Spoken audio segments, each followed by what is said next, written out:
जुलुम ढाई री सखी, जुल्मी अघन, अलबेला अगहन, शीत लहर की करके सवारी, इतराई 14 भुवन, धुंध की ओढ़नी ओढ़ के धरती, कुसुमन सेज सजाती।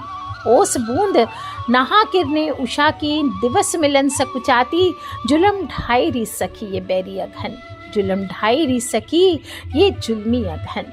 दोस्तों, अघन का महीना कार्तिक पूर्णिमा के दिन से ही शुरू हो गया है और हिंदू पंचांग का 9वां महीना यानी मार्गशीर्ष का महीना प्रारंभ हो गया है। मार्गशीर्ष माह की पूर्णिमा तिथि पर चंद्रमा मृगशिरा नक्षत्र में होता है, इसलिए इस माह को मार्गशीर्ष कहा जाता है। इस माह में बहुत विशेष रात्रियां आती है। काल भैरव जयंती होती है, उत्पन्ना एकादशी सहित कई बड़े व्रत और त्योहार होते हैं। और जब सूर्य धनु राशि में आ जाते हैं तब खर मास लग जाता है। इसे अग्रायन या अघन भी कहते हैं। आप लोग सुन ही रहे होंगे, YouTube के सो कॉल्ड एस्ट्रोलॉजर्स खूब जोर शोर से उपाय बता रहे, ये घोलो, ये बनाओ, ये करो। ऐसे में कंफ्यूजन होना स्वाभाविक है। तो चलिए आप सबके अनुरोध पर ठीक से बता दूं कि इस माह में कौन से उपाय करने चाहिए, शास्त्रों में क्या उपाय करने की रीति बताई गई है। गलत सलत कुछ मनगढ़ंत उपायों के चक्कर में पड़कर अपना समय, अपना दिमाग, अपना धन और अपनी एनर्जी वेस्ट ना करें। सबसे पहले ध्यान दें, अघन का महीना 28 नवंबर से शुरू होकर के 26 दिसंबर तक चलेगा और अघन के महीने में व्रत करना चाहिए, स्नान करना चाहिए, पूजा पाठ करना चाहिए। इससे भगवान कृष्ण की कृपा मिलती है। भगवत गीता के 10वें अध्याय में श्री कृष्ण भगवान अपने 56 विशिष्ट विभूतियों का उल्लेख करते हुए बताते हैं कि मैं संवत्सर में मार्गशीर्ष हूँ, बृहत साम तथा साम नाम, गायत्री छंद सामहम, मासा नाम मार्गशीर्षोहम, मृत्यु नाम कुसुमाकर। इसी माह में श्री कृष्ण भगवान ने अर्जुन को गीता का उपदेश दिया था।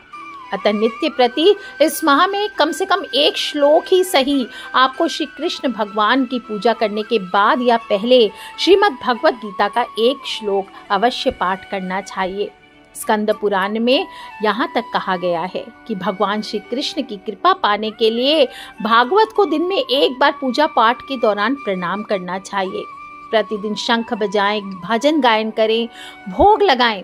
इस माह में तुलसी का पूजन भी बहुत ही विशिष्ट बताया गया है और तुलसी के पत्तों को भोग लगाकर उसे प्रसाद की तरह आपको भी परिवार सहित ग्रहण करना चाहिए। इस माह में ओम नमो भगवते वासुदेवाय इस मंत्र को आपको 108 बार रोज जप करना चाहिए। चाहे तो ओम नमो नारायणाय या गायत्री मंत्र का जप करें। इसी माह में सतयुग का आरंभ माना गया है और कहते हैं इसी माह में ऋषि कश्यप ने कश्मीर की स्थापना की थी, कश्मीर शहर बसाया था। इस माह में पवित्र नदियों में स्नान करने से पुण्य गति की प्राप्ति होती है। श्री कृष्ण ने मार्गशीर्ष मास की महत्ता बताते हुए गोपियों को बतलाया है कि इस माह में यमुना जी के जल में स्नान करने से मैं सहज ही सभी को प्राप्त हो जाऊंगा। माह में यमुना जी में स्नान करें। कैसे करेंगे? जल में तुलसी के पौधे की मिट्टी, जड़ और उसके पत्ते मिला करके शरीर पर रगड़ें और फिर इससे आपको स्नान करना चाहिए। जो भी व्यक्ति मार्गशीर्ष माह में ब्रह्म मुहूर्त में 3 दिन तक किसी भी पवित्र नदी में स्नान करता है, उस पर भगवान की कृपा हमेशा बनी रहती है। दोस्तों, कहते हैं कि इस माह में इस प्रकार से विष्णु भगवान का पूजन कर स्नान करने से पूर्व जन्म की घटनाओं का भी स्मरण होने लगता है, मोक्ष की प्राप्ति होती है। इस माह में चंद्रमा की पूजा भी करनी चाहिए क्योंकि इसी माह में चंद्रमा को अमृत से सिंचित किया गया था। कहते हैं इससे आपको भी अमृत तत्व की प्राप्ति होती है। चंद्रमा के पूजन से मनोविकारों से मुक्ति मिलती है, ग्रह शांति होती है, मनुष्य सेहतमंद बना रहता है, जीवन में प्रसन्नता आती है। चंद्रमा के उदय होने पर आपको गाय के घी का दीपक करना चाहिए, कपूर जला सकते हैं, धूप कर सकते हैं, सफेद पुष्प, चंदन, चावल, इत्र चढ़ाइए और एक चांदी के पात्र में या स्टील के बर्तन में दूध और शहद मिला करके चंद्रमा को अर्घ्य देना चाहिए। बोलें श्याम चंद्राय रोहिणी पते सुख निधये नमः। श्याम चंद्राय रोहिणी पते सुख निधये नमः इस मंत्र का जप करें या फिर ओम श्राम श्रीम श्रौम सह चंद्रमसे नमः इस मंत्र का आप जप कर सकते हैं। इस माह में दान पुण्य भी करना चाहिए, इससे 32 गुना फल प्राप्त होते हैं और स्त्री वर्ग पर चंद्रमा का आधिपत्य माना गया है। तो ऐसे में अघन में आप पत्नी हो, बहन हो, बेटी हो, भुआ हो, कोई भी हो, स्त्री पक्ष माँ हो, इनको आपको वस्त्र उपहार देना चाहिए। इससे सफ़ेद कपड़े में या तो चावल बांध करके आप दान कर सकते हैं, भेंट कर सकते हैं, ये श्रेष्ठ रहता है। और जब इस माह की पूर्णिमा आए, मार्गशीर्ष माह की पूर्णिमा आए, तब आपको इस दिन गायों को नमक प्रदान किया जाता है। दोस्तों, अघन की ठंड है तो मोटे वस्त्रों का उपयोग आरंभ करते हैं और ज़रूरतमंदों को भी मोटे मोटे वस्त्र, कंबल आदि का दान करना चाहिए। इस माह में स्निग्ध यानी थोड़ी चिकनाहट युक्त चीज़ों का सेवन प्रारंभ करना चाहिए। ज़्यादा, अब मैंने बोला है इसका मतलब ये नहीं ऑयली फूड खाएंगे, ऐसा ना करें। ज़्यादा ऑयली खाने की ज़रूरत नहीं है, स्निग्धता होनी चाहिए जिसमें थोड़ी सी चिकनाहट है। जैसे मधु आदि भी आप अपने भोजन में इस्तेमाल करें। और जीरे का सेवन इस माह में नहीं करना चाहिए। इस माह में तेल की मालिश करना उत्तम माना गया है। और सबसे ज़्यादा विशिष्ट, सबसे इम्पोर्टेंट, इस माह में शंख का पूजन बतलाया गया है। अघन और शंख का अपने आप में ज़बरदस्त नाता है। हर साल बताती हूँ कि अघन माह में शंख की पूजा अवश्य कीजिए, इससे मनोवांछित फल प्राप्त होते हैं। आपके जीवन में धन का अभाव नहीं रहता। स्वयं भगवान विष्णु के आयुध अस्त्र है शंख, आप देखते ही उनके हाथ में विराजित है। और समुद्र मंथन में से प्राप्त 14 रत्नों में से एक है। लक्ष्मी के सहोदर माने गए हैं, यानी भाई माने गए हैं। और विजय, समृद्धि, सुख, यश, कीर्ति और लक्ष्मी का प्रतीक माने गए हैं। शंख का जल जिस घर में प्रतिदिन छिड़काव किया जाता है, उस घर में कभी भी कलेश नहीं रहता, धन धान्य की कमी नहीं रहती, लक्ष्मी नारायण प्रसन्न रहते हैं। तो अगर आपके पास भी अभिमंत्रित शंख है या फिर आप 1.25 लाख जप से उसे सिद्ध करके, कोई भी कहते हैं कि श्री कृष्ण के पंचजन्य शंख के समान हो जाता है अभिमंत्रित शंख, और जिस घर में उसकी पूजा होती है तो मनोवांछित फल अपने आप प्राप्त हो जाते हैं। इस अभिमंत्रित शंख के साथ आपको श्री हरि का अभिषेक करना चाहिए। शंख में, विशेष रूप से दक्षिणावर्ती शंख में केसर मिले जल से आपको लक्ष्मी नारायण का अभिषेक करना चाहिए। और एक माला का जप कर सकते हैं। आप बोल सकते हैं, आप अतीत में समुद्र में पैदा हुए थे, विष्णु के हाथों में पकड़े हुए गए थे।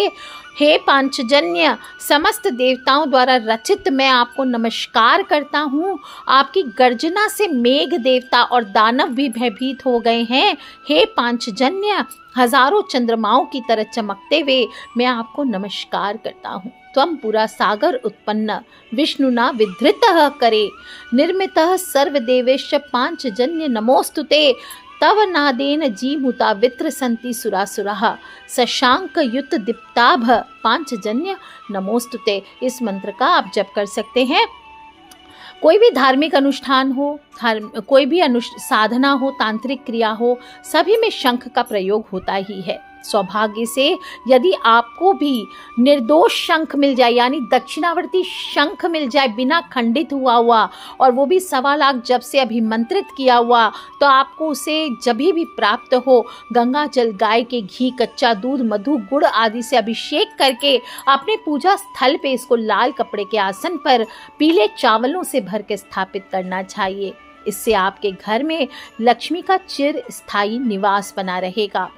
चमत्कारी गुणों से भरपूर होता है। दक्षिणावर्ती शंख दुर्लभ होता है, मूल्यवान होता है। और असली दक्षिणावर्ती शंख अगर आपको मिल जाए तो इसे प्राण प्रतिष्ठित करके आप उद्योग हो, कहीं पे भी फैक्ट्री हो, आपका जो व्यावसायिक स्थल हो, आपकी जो भी कार्यालय हो, कोई दुकान हो, कोई भी जगह हो या घर में, आप इसे स्थापित करके इसकी पूजा करिए। आप देखिए, आपको 3 महीने के अंदर अंदर अपने दुख दारिद्र्य से मुक्ति मिलने लगती है और घर में चिर स्थायी लक्ष्मी का वास होने लगता है। दोस्तों, जिस घर में शंख की पूजा होती है उसका वातावरण अपने आप ही पवित्र होने लगता है, शुद्ध होने लगता है।